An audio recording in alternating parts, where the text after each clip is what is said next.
BBC's Laura Kuenssberg exposed two key reasons behind Dominic Raab's reluctance to unveil their exit strategy for the coronavirus lockdown.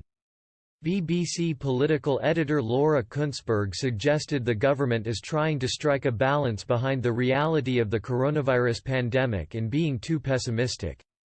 Westminster has been urged to unveil their exit strategy for the lockdown but has refused to discuss its plans so far, a stark contrast compared to Nicola Sturgeon, who unveiled her plan on Thursday.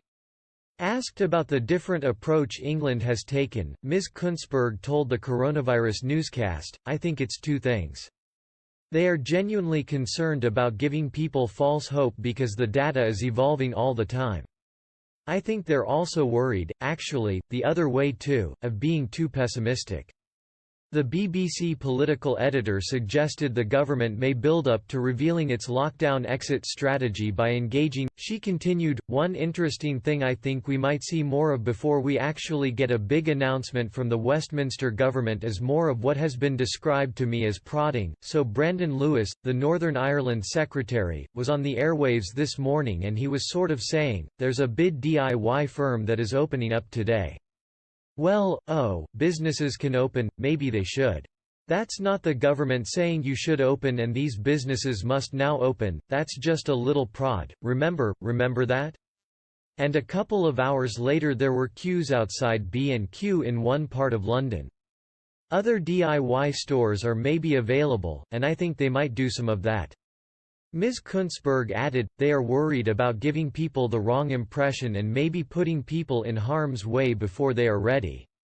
The government has maintained lifting the lockdown will only be considered once there is hard evidence. Health Secretary Matt Hancock reiterated the position on Thursday's Downing Street coronavirus briefing, noting Westminster wants to be sure a resurgence of cases will not happen if restrictions are eased. In unveiling her exit strategy, Nicola Sturgeon concurred now is not the right time to relax restrictions, as she warned the coronavirus is likely to remain a leading issue for a long time. Ms. Sturgeon warned restrictions may also have to be reimposed, with little notice, should cases of COVID-19 spike again. The Scottish leader said, "The lockdown measures currently in place are absolutely necessary to suppress the virus, protect our health service and to save lives. But we need to chart a way forward, and this paper sets out the principles that will guide us. The public across Scotland have acted responsibly in the face of this ongoing threat, and it is only right that we treat people like grown-ups by sharing our thinking with them on how we can move beyond the current lockdown phase. This paper is high level at this stage but will evolve into a detailed plan as our evidence develops. Life may not return to normal for some